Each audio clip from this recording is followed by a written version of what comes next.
Okay, so um, I found out about uh, this person named Brittany Renner who is trying to convert to Islam, and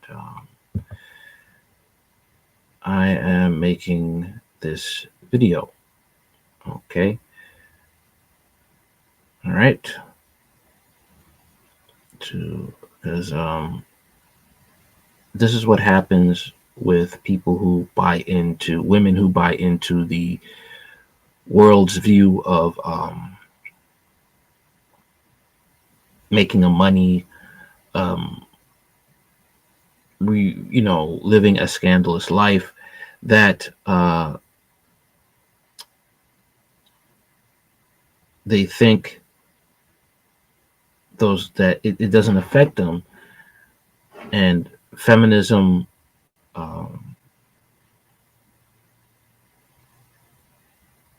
is a toxic bill of goods, because after a period of time the person realizes that uh, they're not able to actually have a man, to have kids, because they soiled their reputation. I'm not trying to pick on this person. All right, it is just what it is. Okay, many women who are into the um, the industry of modeling and showing, revealing, being a little revealing um, with their body. This is the fate that's sometimes they come to. They end up being in, because they realize after a period of time, as they get older, that they want to settle down and have a family, and they can't do that due to their reputation. Okay, and now they try to seek religion in their, as they in their mature age, and unfortunately, um, some don't seek Christ, and they seek other religions like Islam. And unfortunately, the mainstream media lies about Islam. It lies about how it's good to women. It lies about so much about Islam. As we see the truth of it, when it's, if you look on alternative media sources, you see that Islam is basically destroying Western Europe and destroying um, many other countries. Okay, and it is not good to women. It oppresses women.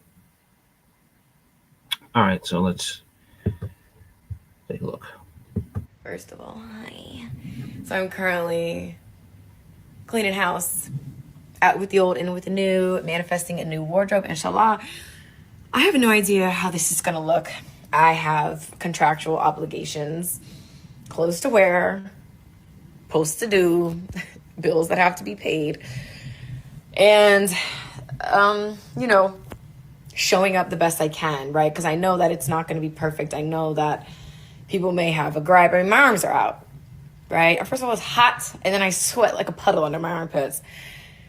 Not an excuse, but looking into Botox under my arms and finding clothes that are more aligned with where I'm headed, even if it's not to the book perfect. Okay, so let's look into some things about Islam. And my thing is, I always wondered about women who uh, want to choose Islam. Um, is the fact that do they read that how it could be abusive to them? But let's, since Brittany Renner is black, let's check out how Islam, what Islam has to say about black people. Okay. But actually, there is no evidence of that statement. Frees slaves, elevates women, eliminates discrimination. But actually, there is no evidence of that statement. As a matter of facts, based on Islamic literatures, Prophet Muhammad enslaved people, owned and sold slaves, including several black slaves. If It's a pleasure doing business with you, O Rasulullah. He was neither black nor African. The Islamic traditions emphasize how white his skin was. Sahih Bukhari 1, number 367.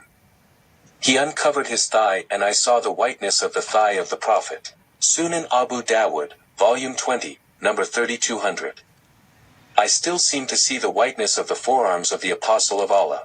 Sahih Bukhari, volume 2, book 17, hadith number 122. And a white person, Muhammad, who is requested to pray for rain. Muhammad was not a white Caucasian, but an Arab man with a relatively fair complexion than most Arabs around him. The repeated statements regarding the whiteness of the Prophet Muhammad's skin are directly related to the meaning of the colors of black and white in Islam. Quran, Surah Ali Imran, verse 106. The day when faces are whitened, and faces blackened. Then, as for the ones whose faces are blackened, did you disbelieve after your belief? Then taste the torment for that you disbelieved. Quran, Surah Az-Zumar, verse 60. And on the day of resurrection thou, Muhammad, sees those who lied concerning Allah with their faces blackened. Is not the home of the scorners in hell? According to these verses, people whose faces are whitened will go to heaven, while the ones that were blackened will go to hell. If Allah decides some black men go to heaven, then their black faces would be whitened as if there is something wrong with having black skin. Allah wants to be sure that no black face ever show up in heaven. Oh, it's not like that, bro. Those verses are metaphorical without any racist connotations. However, there are some hadiths that link black skin and creation with Judgment Day. Mishkat al-Masabi, Volume 1, Chapter 4, Part 2, page 36. Abu Darda. The Prophet of God said, God created Adam and struck him on the right shoulder, and brought out his white children. You would say they were pearls. Then he struck his left shoulder, and produced his black children. You would say they were coals. And God said those of the right side are towards paradise, and I have no fear. And he said of those of the left side, they are towards hell and I fear not. What does it mean when Allah said I fear not? This is what he means.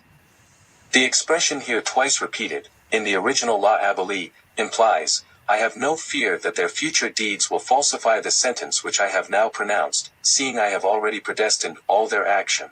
Abdul Haq. So, according to this hadith, Allah already decided all black people he created would go to hell no matter what they did, since he already predestined their fates. This hadith explains very clearly that in Islam, Allah made the destiny of human beings before he created them. He already decided to bless the extremely white-skinned people to heaven and to curse the extremely black-skinned people to hell.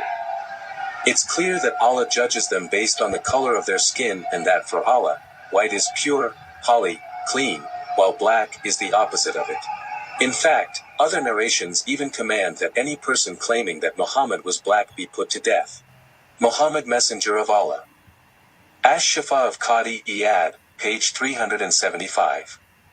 Ahmad ibn Abi Sulayman, the companion of Sanan, said, anyone who says that the Prophet was black should be killed. The Nation of Islam teaches that white people are devils. Their members might want to ponder this statement by Muhammad. The Apostle said, whoever wants to see Satan, let him take a look at Nabtul bin al-Harith. He was a sturdy black man with long flowing hair, inflamed eyes, and dark ruddy cheeks. He used to come and talk to the apostle and listen to him and then carry what he had said to the hypocrites. But you have to see the whole context. Nabtal is a hypocrite. That's why the prophet called him Satan. There were many hypocrites surrounded the prophet, but he only called Nabtal, who was black, as Satan. How about calling a black woman as an epidemic? Sahih Bukhari, Volume 9, Book 87, Hadith 161. I saw in a dream a black woman with unkempt hair going out of Medina and settling at Mahaya, namely Al-Jaffa. I interpreted that as a symbol of epidemic of Medina being transferred to that place, Al-Jaffa.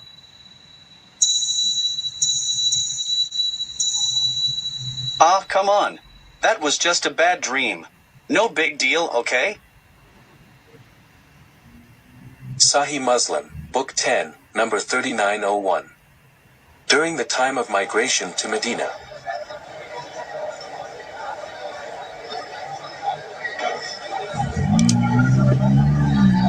Ya Rasulullah, I want to pledge allegiance with you.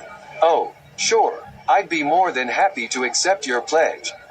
Thank you, Rasulullah. I will migrate with you.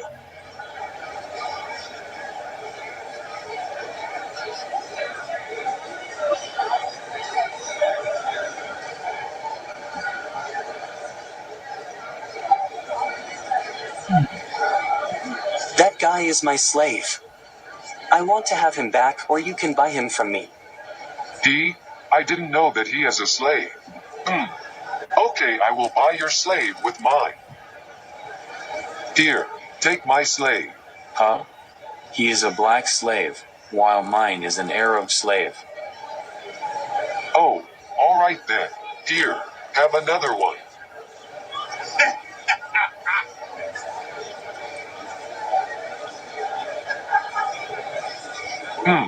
I lost my property because of that guy. That was several thousand dinars gone. Rasulullah, there is another guy want to pledge allegiance with you. Is he a slave or a free man? I don't want to lose more property. Apparently, at that time, the price of one Arab slave is equal with 2 black slaves.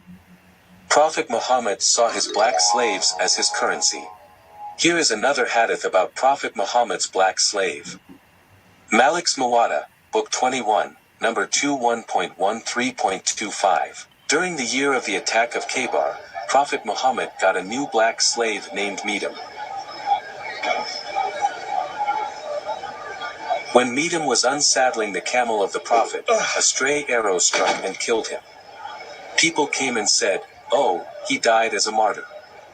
He must be in heaven now." But the Prophet said, No, by he in whose hand myself is. The cloak which he took from the spoils on the day of Khaybar before they were distributed will blaze with fire on him. Just to clarify, Muhammad had sex with a 9-year-old girl, robbed caravans, and beheaded hundreds of Jews, but he's good. His black slave, by contrast, grabbed a cloak before the spoils were divided, so he's headed to hell. Welcome to Islam.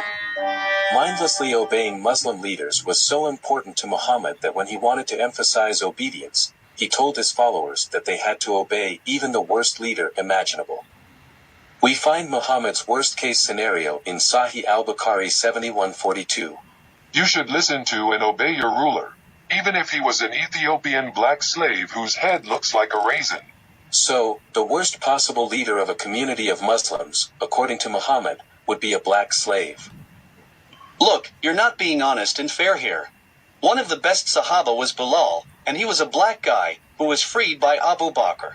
We uphold and love Bilal because of his dedication to Islam. Bilal was a slave before he converted to Islam and continued to be a slave after that. Sahih Bukhari, Volume 5, Book 87, Hadith 99. Narrated case, Bilal said to Abu Bakr, If you have bought me for yourself, then keep me for yourself. But if you have bought me for Allah's sake, then lead me for Allah's work. The hadith explains that, after Prophet Muhammad died, Bilal asked Abu Bakr to set him free. He wouldn't ask Abu Bakr such a request if he was not a slave anymore. Bilal is a good slave, and a great blessing from Allah. I don't think Allah wants me to lose his blessing. Which one is the Prophet? This white guy. What does Satan look like? That black guy. Now how did a religion that was inaugurated by a white prophet who had black slaves and referred to Ethiopians as raisin heads, and said that Satan looks like a black man ever get the reputation it has among African American Muslims today? Well, in the West, there's a general atmosphere of ignorance about Islam. People don't know even the most basic facts about Muhammad and the Quran. And this allows Muslim preachers to say whatever they want about Islam, because no one's going to correct them. So if a Muslim preacher is talking to a woman who's interested in women's rights, Muhammad was a champion of women's rights. If he's talking to someone who has a high regard for science, the Quran is a scientific masterpiece. filled with miraculous scientific insights that were only verified centuries later. If he's talking to someone who's concerned about racial justice, Islam is the religion that liberates slaves and establishes racial equality. absolute nonsense. No, people will. All right. And that's basically what Islam is to black people. Okay. So we'll listen also to a man by the name of Apostate Prophet, and he left Islam. He is an Arab, and he left Islam. And he has something to say to those who, to say before those who actually want to choose to convert to Islam. Okay.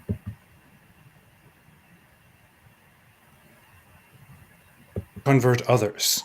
They will not accept that something belief in Islam, it is also their obligation to convert others.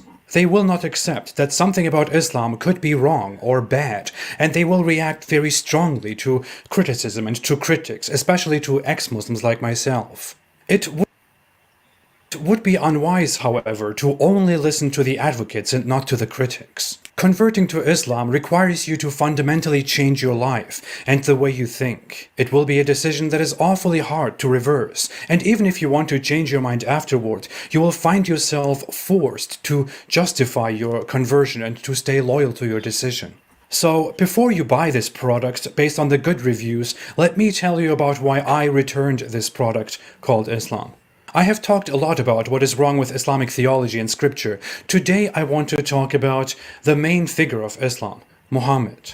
Talking about Muhammad and reviewing him before joining or leaving Islam is so important because it is a core teaching in Islam that Muhammad is Allah's final and perfect messenger. It is required to believe in Allah and in Muhammad, to revere Muhammad and respect him, to obey him, to praise him when he's mentioned, and to love him more than anyone else. He is taught to be the perfect example for all humankind. Everything he did is good, and he must be followed and imitated. But where do we get this idea that Muhammad is perfect, the final messenger of Allah, and that he needs to be obeyed from? Primarily, Muslims get it from the Quran, the holy book of Islam. But why would we listen to the Quran? It is believed that the Quran was revealed to Muhammad through an angel, and Muhammad then recited those revelations over a span of 23 years to multiple people in his surrounding who memorized or took notes of those revelations.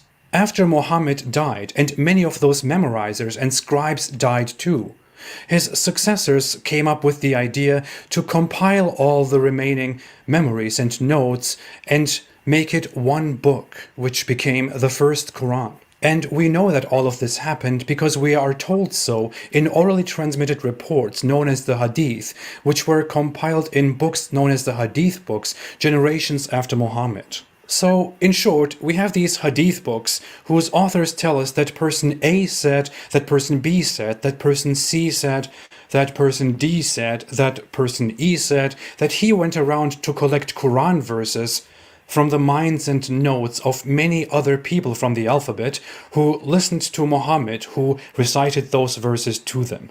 Oh, and of course, E collected all the right verses from these minds and notes, and together with person F and person G, then accurately compiled the entire Quran and turned it into the book that we have today. And we are to trust all of that. All of this already calls into question the entire reliability and authenticity of the Quran and Islam. But if we did assume, for the sake of the argument, that all of this is indeed true and that everything went right in this process, then we have one more problem.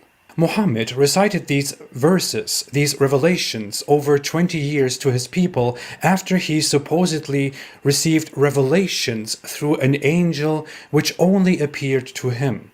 But how exactly can we trust him? All we have is a man who tells us to obey a book which he himself claims to him was inspired to him by God. So Muhammad tells us to obey the Quran, which tells us to obey Muhammad, who tells us to obey the Quran, which tells us to obey Muhammad, who tells us to obey the Quran, and so on. How do we know that we can trust Muhammad in all of this? If we look at Islamic traditions, we see that Muhammad used to hang out in a cave near Mecca, where he also received his first revelation. As reported, a giant, terrifying figure, the angel Gabriel, came to him and started giving the revelations to him. And he was very scared, he didn't know what was going on. He went home to his wife Khadija. It is said that her cousin Waraka, who converted to Christianity and who was studying the Bible, then told Muhammad that he must be inspired by God. And You gotta understand that in those times, the people that Muhammad was interacting with, a lot of these people were of Gnostic cults that claimed to be Christian. All right. Khadija herself was also someone that claimed to be Christian but did not believe in Christ's deity. All right. A lot of these people, they were basically Gnostics. that this terrifying figure must be God's angel. Of course, that is what we know from reports or from Muhammad himself. Neither this first inspiration nor this conversation can be documented. And we also don't know what Muhammad actually saw. We understand that Muhammad wanted to keep receiving these revelations, and he considered himself a messenger. When he wouldn't get these revelations, he would become extremely destructively depressed. According to some reports, he wanted to commit suicide and throw himself off a mountain. In other reports, once the angel did not appear to him, and he was very frustrated, and later that day he explained that the angel did not come to him because there was a dog in his house, and he then wanted the dog and all dogs in the city to be removed, and ordered dogs to be killed, which his followers followed. Muhammad was also not the best example. The Quran does make a rule that his followers, the Muslims, can marry up to 4 wives, but Muhammad himself had a dozen wives. For no reason, he didn't have to marry those people. He did permit his loyal followers to lie in order to deceive and kill one of his opponents who spoke ill of Muhammad, or who incited others to hate and oppose Muhammad. The supposed miracles that Muhammad performed in order to verify his prophethood are majorly 2 miracles: the splitting of the moon in his time, and that he rode on the back of a horse-like animal to Jerusalem and then to heaven and back. For the moon splitting, we have absolutely no evidence from anywhere in the world, which already kind of discredits Islam's claim. And the other miracle, where he rode on the back of a horse to the sky, is also unproven because it reportedly happened while he was asleep in his bed. Yeah, these are the things that I mean, I wonder about people when they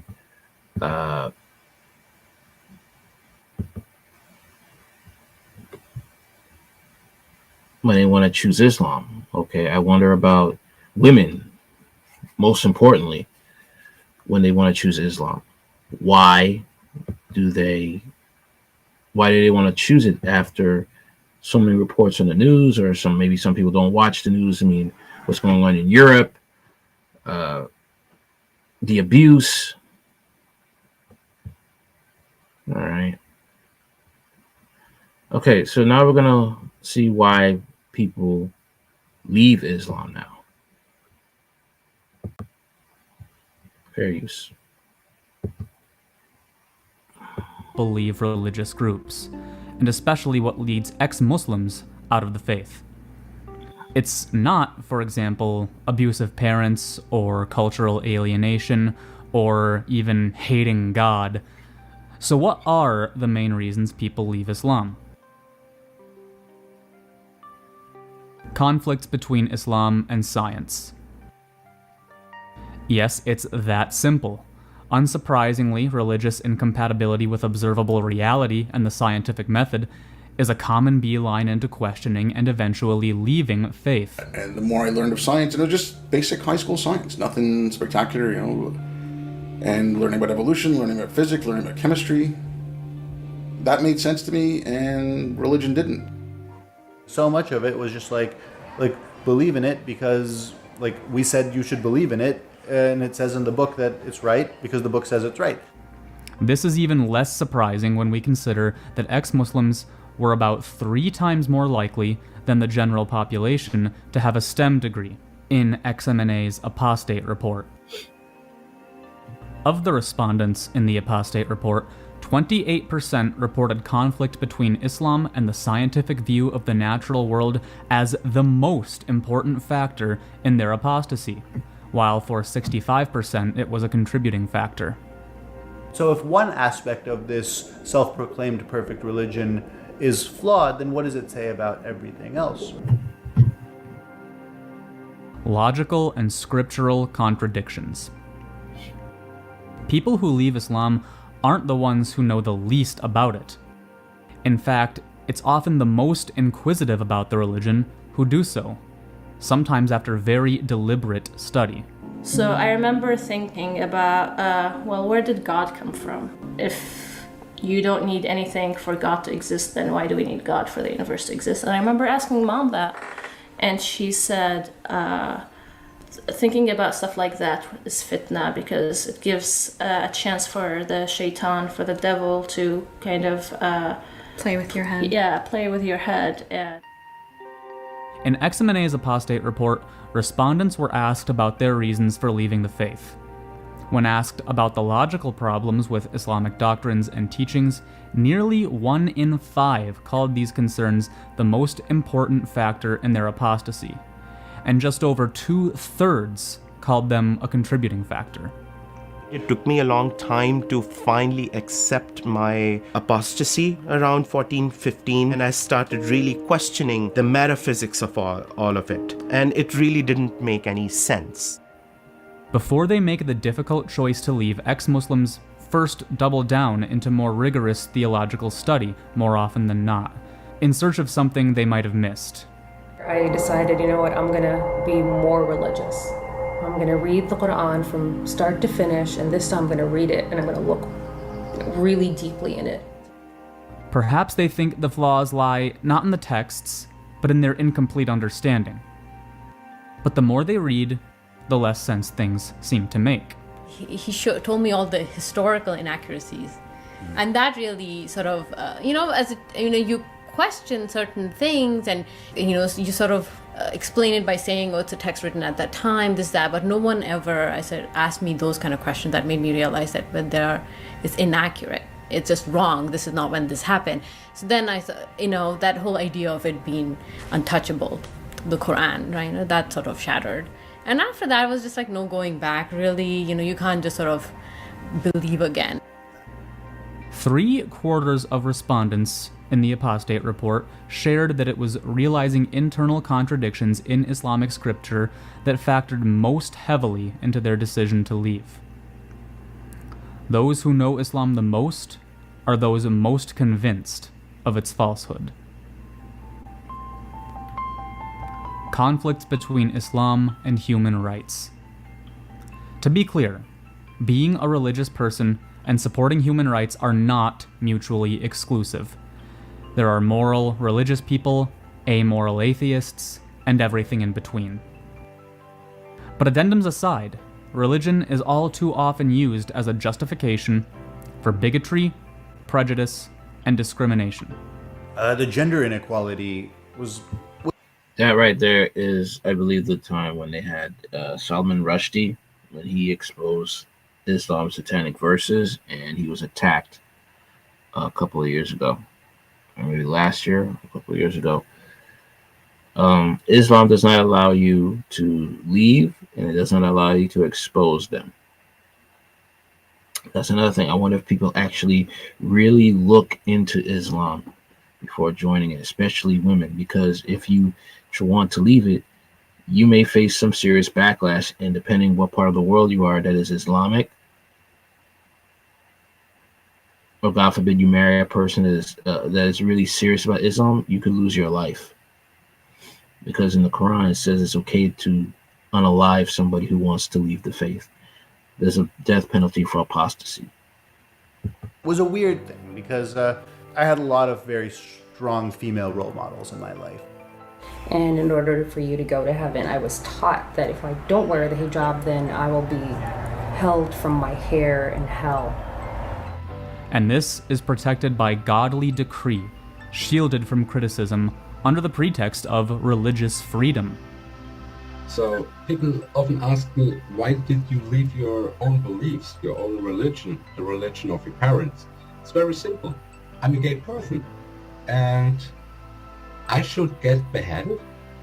What kind of religion calls this? Religion is necessarily exclusive.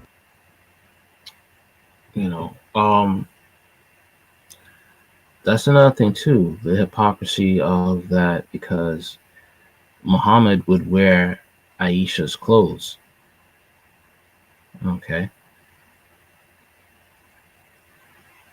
There are other things about Muhammad that, if you search the hadiths, you will see that he was very much, he would be considered LGBTQ today. All right. There's a lot of things that go on in Islam. All right. You search in the hadiths, you see what he has done, and you may not want to be Muslim anymore. All right. So let's take a look at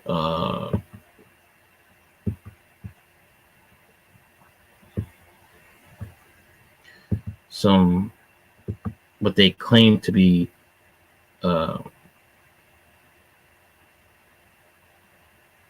scientific facts about Islam. All right, 1 minute right here for a minute. Hold on.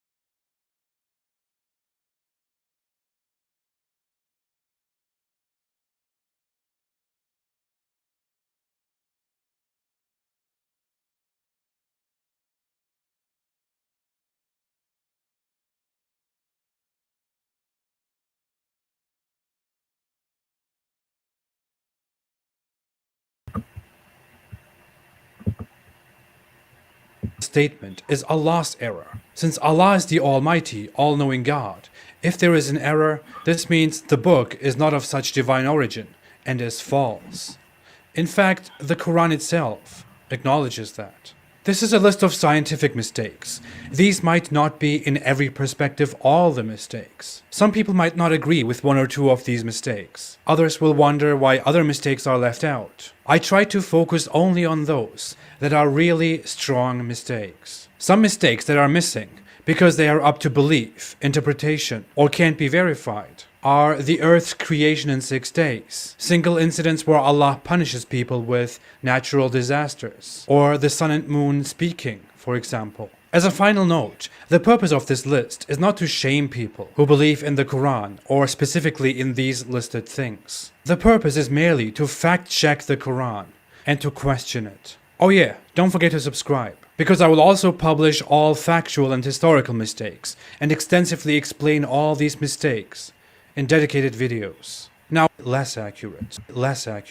Number 59. Stars are missiles. The Quran describes some of these stars as missiles for protection, thrown at rebellious devils, so they don't listen to the high assembly of angels. Apparently, Muhammad believed that there were devils above who would try to snatch secret knowledge from the heavens above and bring it to soothsayers, and these stars were made to shoot those devils and to chase them if they steal knowledge. This is silly.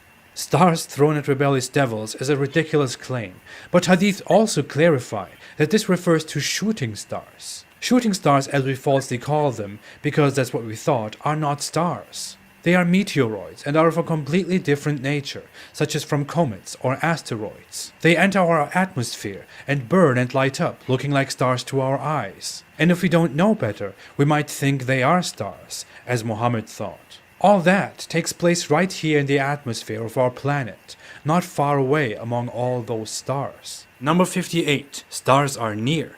The Quran's author thought that stars were very close to us, right here in the heaven above us, in the nearest heaven. This is a myth about 7 heavens, where the stars are in the closest heaven. Gladly, in a separate report, we are told how thick one heaven is. One heaven has the thickness of 500 years of marching. Marching like this, apparently. Now, the closest star to us is about 4.3 light years away, which is... just forget it.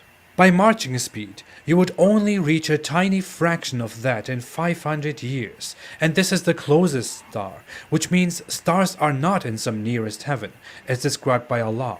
There would be so many more of those heavens until we only reach the closest star, and there are millions of stars much further away. The Quran imagines stars to be somewhere up here, and the moon in the midst of them. That's what you see when you look up to the sky at night, and you are in the desert of the 7th century. Number 57.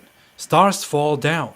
The Quran tells us that the stars will fall down before the Day of Judgment. As we understand by now, the Quran's author thought that they were little objects, lights, missiles, and they could fall down on us. Modern interpreters try to explain this verse differently, but Muslims in fact believed that the stars would fall down on the earth. The Quran verse says nothing else. If we look at commentators, the exegesis of Tabari mentions early reports that it means they would fall from the sky and lose their light. The exegesis of Jalalain says when they hurtle down towards the earth, the stars. Ibn Kathir says that stars will go dark and fall, and mountains will also fall down on us. But here's some other troubling stuff about Islam. Okay. Is a sign of Allah. Number 7. Sperm comes from between backbone and ribs. Where does sperm come from? Does it come from the belly, breasts, ears, eyes? We know it comes from testicles. But according to the Quran, it comes from between backbones and ribs. Because what the Quran says is clearly nonsense, there are some theories on what this verse could actually mean. The text says that a gushing fluid, of which man is made, sperm, comes from between backbones and al-taraibi. Some interpretations play with this last word, but fundamentalists and others agree that this refers to the man's ribs. So sperm comes from between backbones and ribs, which is complete nonsense. Some modern apologists desperately try to say that this is not only accurate, but also a miracle, by claiming that the tissue that forms our testicles, which form our sperm, originates from the loins. But not only is there no such theory, that would also be a very far reach, equal to saying, I eat with my butt. Well, see, the tissues that form my mouth actually originate in the buttocks during the embryonic stage, which means I eat with my ass. Number 6. Sperm equals human. There was a time when people believed that a human's entire origin was readily available in a man's fluid, the sperm. You are here, in this sac. You go through a race with other sperm, and then start forming inside your mother. Actually, many people still believe that. And the Quran tells us the same story. But this is wrong. If that was true, we could probably raise a sperm without a mother. In reality, a sperm is not really a human. A sperm out of millions goes into a mother's uterus and encounters the ovum from the mother. The two contribute half of the future human's genetics and together create a zygote in the uterus, which then becomes an embryo. If a different sperm reached the uterus, it would still be you, but the combination would bring different genetics forth, and your sex could be different. The Quran falsely states that human was created from a gushing fluid, from semen. It even says that human was that fluid, a contemptible water. Number 5. Gender after clot. In a more obvious mistake, the Quran even tries to tell us that whether we are male or female is determined long after we become a clot. In a hadith, it becomes clearer when Muhammad explains to his believers how this process happens. The Prophet said, "At every womb, Allah appoints an angel who says, 'O Lord, a drop of semen. O Lord, a clot. O Lord, a little lump of flesh.' Then, if Allah wishes to complete its creation, the angel asks, will it be a male or a female, a wretched or a blessed, and how much will his provision be, and what will his age be? So all that is written while the child is still in the mother's womb." I know the rest of this is very ridiculous as well and makes no sense, but that is a different topic for a different day. As you can see, Muhammad clearly says that the angel asks Allah and then gives the lump of flesh a sex while it is in the womb. Scientifically considered, all this is complete garbage. Okay. So you're picking a religion that is not scientifically sound, unlike the Bible, which is based on facts and is proven to be true by scientific evidence. Now let's take a look about what Muhammad said about women. Okay.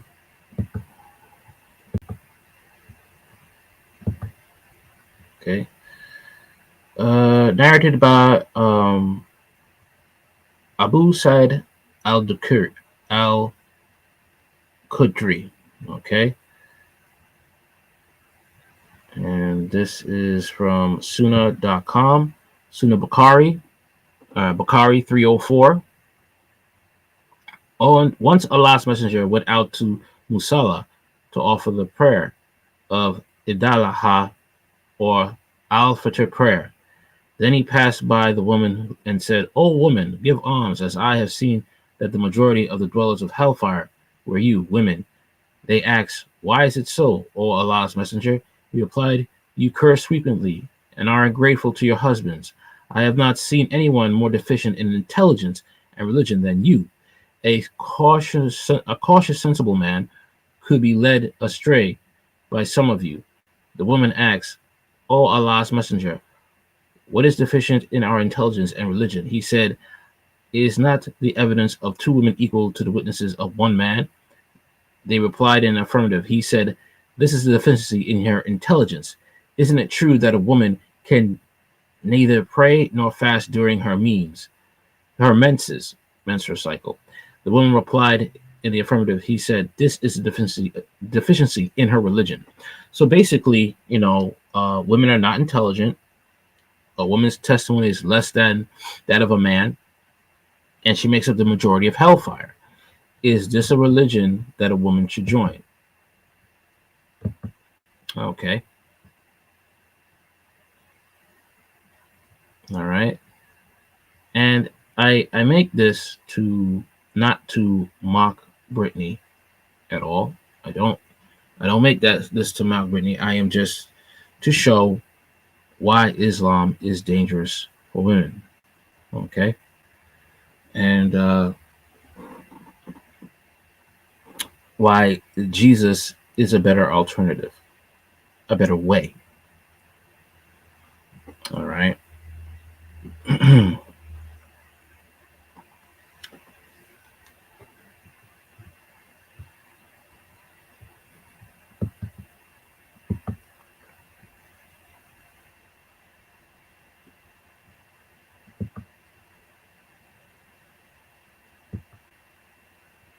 Okay.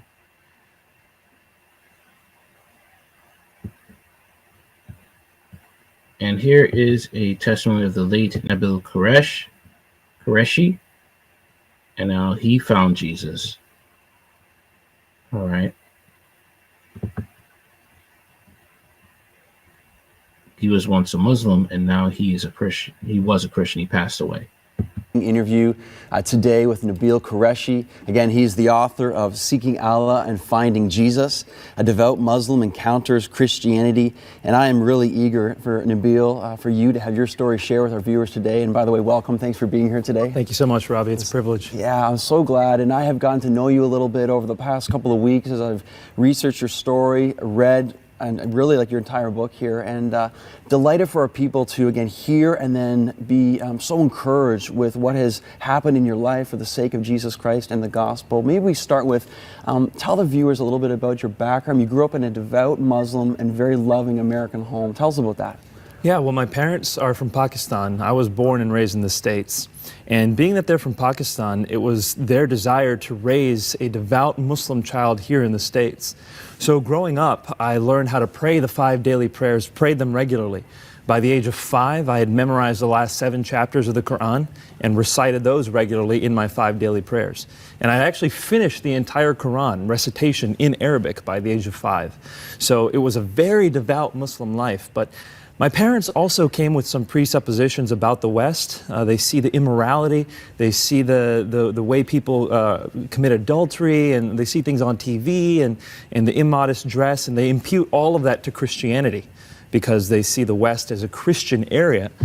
So not only was it me practicing Islam, but they had also kind of taught me to defend myself against Christianity. And that's a common thing for Muslims around the world to come to the West with. And so growing up then, I was a devout Muslim, yes, but I was also trained with arguments to challenge and respond to the gospel. How did that affect your childhood then, growing up, compared to like other American kids? And you've kind of spoken that a little bit, but just flesh that out a little bit more. Well, you know, what I really noticed was, for us, Islam was our identity. Like, we knew Islam, we were Muslim, and that's what we were representing wherever we went. My parents really had no choice. My mother, she would wear the burqa, so obviously whenever someone saw her, immediately they're thinking Islam. And I realized that the other kids didn't really own their faith. Yeah, they might call themselves Christian, yeah, they might go to church, but that didn't affect the way they lived. It didn't affect the way they thought. And so that was something that made us even more proud. As Muslims, we thought, we are following the true God. He affects and permeates every aspect of our lives. Whereas in the West, people realize their faith is false, and that's why it doesn't really affect the way they live. That's kind of how we subconsciously thought. So then, for your whole childhood, this is how you were brought up, this is your thinking, these were your convictions. Again, this was your identity, which really stuck with me as well. But there was one particular friendship that you developed, and maybe you can tell us what age that was and how that over time started to introduce you to Christianity. Absolutely. It was something I did regularly. Was I would challenge people on the gospel. Friends would say to me, "Nabil, do you know Jesus?" And of course, Muslims have a very developed view of Jesus. They believe he's the Messiah. They believe that he's a miracle-working man. He's sinless. Muslims believe Jesus is going to come back at the end of times. And so I would have a script ready to give, and I would challenge people on their view of Jesus. And by the way, how did Christians generally do when you did challenge them on their faith? Miserably.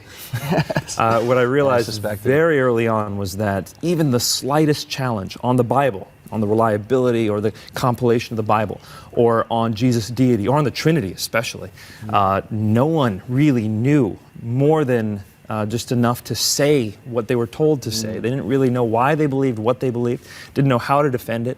And so as part of me honoring Islam, I would challenge Christians.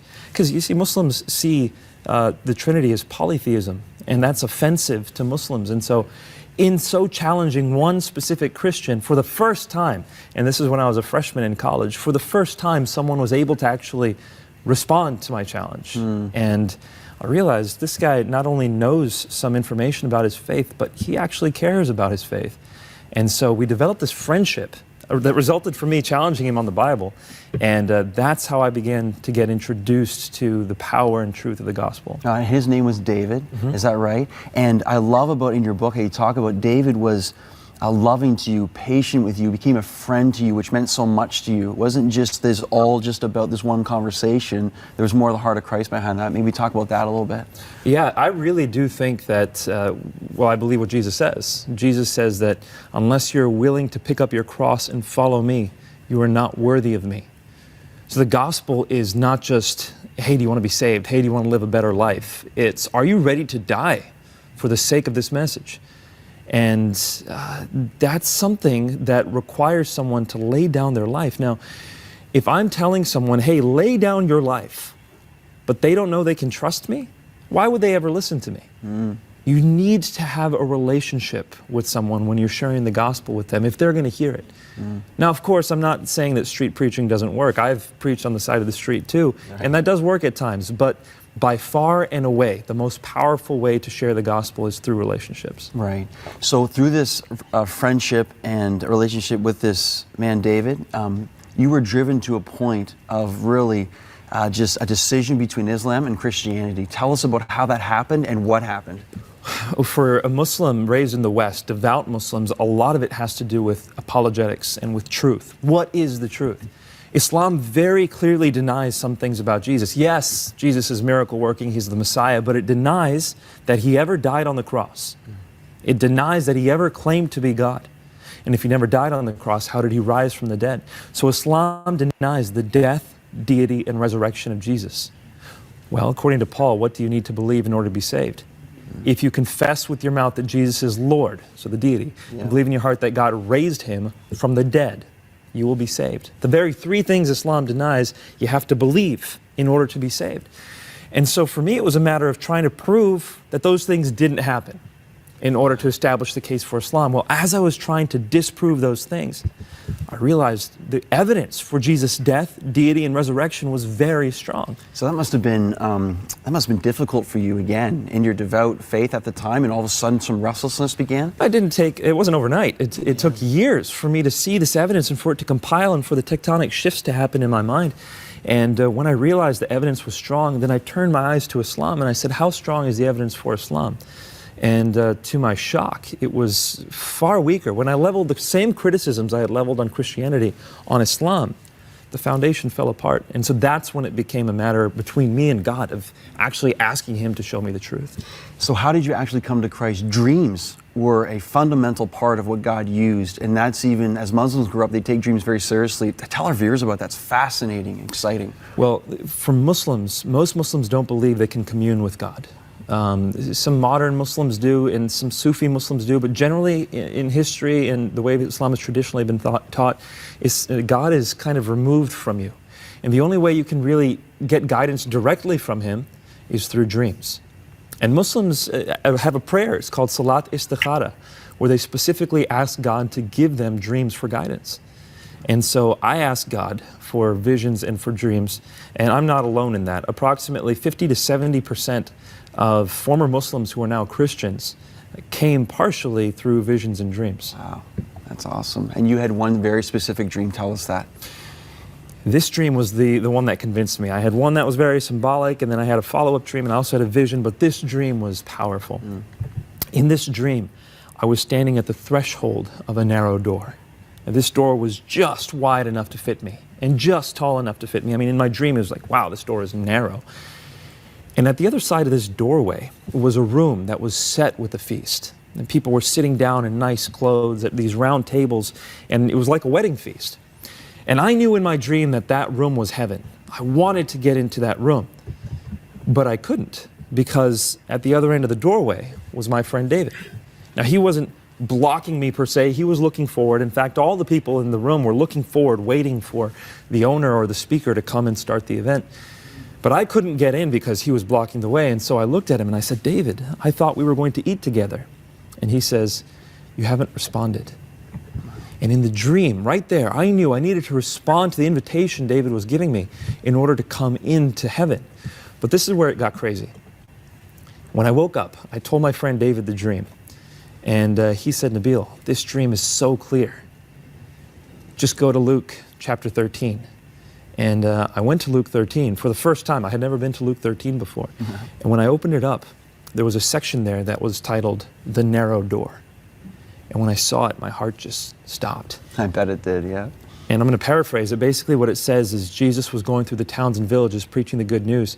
And the disciples said, Lord, are many going to be saved? And he said, make every effort to enter through that narrow door, because many will try and few will be able. And you will see people sitting inside at the feast of the kingdom of heaven.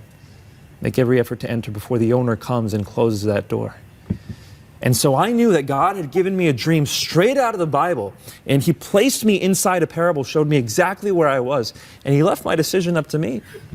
Wow. It was very clear for me at that point what I needed to do. So then what did happen from that point? Because again, your story is amazing in the sense of it wasn't just necessarily that day, but it took a while for you to actually give your life to Christ. You know, Robbie, in order for a Muslim to become a Christian, they have to be willing to give up a lot. Depending on how devout their family is, their identity is usually wound up in Islam. So it wasn't just me saying, I'm going to change my beliefs. That's right. It's me saying, I'm going to leave my family and everything they've stood for, all the way back to Muhammad's time. I mean, my last name's Qurayshi. If Muhammad had a last name, it would have been Qurayshi. He was part of the Quraysh tribe. And so I had to give up everything. My mother was the daughter of a Muslim missionary, so I had to give up all that. I'm the eldest son in my family. I'm the one who's supposed to bring honor to the family. If I become Christian, that's the worst thing I could possibly do. And so I have to think, not only am I giving up my family, I'm consigning my family's reputation to the flames, basically. And that's basically it right there. Also, it's going to be tough for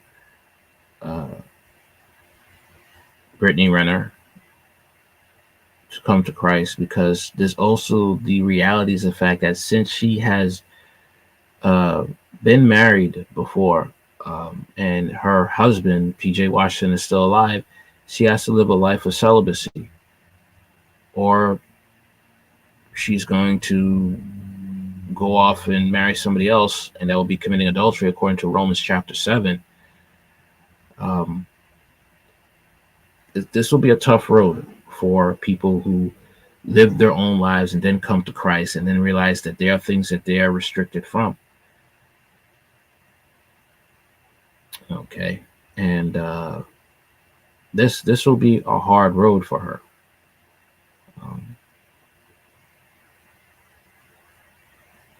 And plus the fact that when she becomes Christian and to hear these words, she'd have to battle against the false church, the false Christians telling her that she can remarry. That God knows your heart. God knows our hearts. It's desperately wicked. So that is the challenge that will be laid before her. Will she listen to Christ, or will she do her own thing? And I once again, I don't make this to bash her. I make this hopefully maybe she'll take a look at it, or maybe she won't, because this flies in the face of the world and what they tell you what's right compared to what Christ says what's right. And like I said, there'll be a lot of battles and a lot of prayer and a lot of crying out to God for strength and renewal. This is a very tough road. It is a very narrow road. And very few people finish. A lot of people start, but very few finish.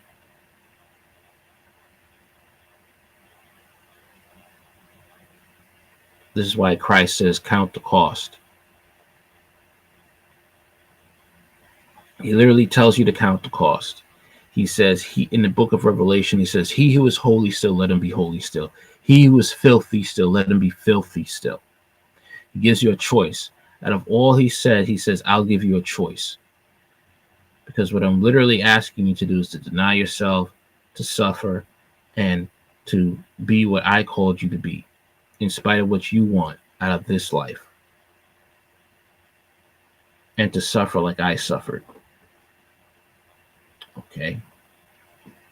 Christ wants to be willingly be a part of his kingdom, his dictatorship. Willingly choose him. Willingly choose him. Because there are a lot of lies within Christian circles that will tell you what you want to hear, not what is the truth. And it will cost you a reputation. It will cost you friends, family, a marriage, children loving you, children, period. It is not an easy road. The more you know about Christ, the more it's going to be a decision to be made. Do I stay or do I go? Even when you try to, open up to other people who are Christians, if they're serious Christians, they're like, we love you, but we're not gonna lower our standards because you like something that God condemns. We'll also give you the choice. Do you want to stay with God, or do you want to leave God? Because the Bible even says is that when people claim to be Christian but they live in sin, you are to cut them off until they understand to come to God. It says that. He says, don't even eat with adulterers. Don't even eat with them. Because God wants you to have a good reputation, wants you to represent him. So if you're a person that's living in sin, but say you're a Christian, and you refuse to repent, God says to cut those people off until they change their ways. It's in the Bible.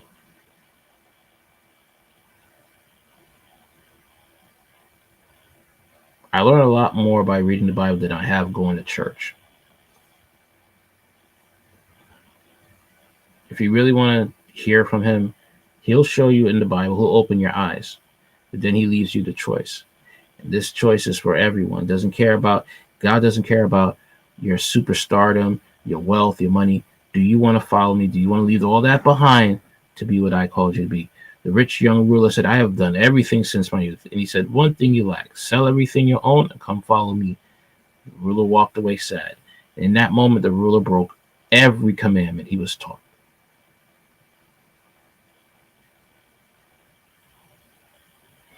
It's a tough road. It's a very, very tough road. And it's going to get tougher because things are falling apart. Okay. And people are really going to need Jesus. Some will fold because they think that Jesus is going to take them out of here before the tribulation period starts. And that's a lie. Okay, it's so bad that I found out they used to fire pastors who spoke against the pre-tribulation period. Fire them for telling them the truth that you're going to stay here until the end of the tribulation period, and that's when Jesus comes back. And if you survive that and you're still living for Christ, you're rewarded with heaven. That's all I got to say for now. Like, share, comment, and subscribe. Peace and God bless.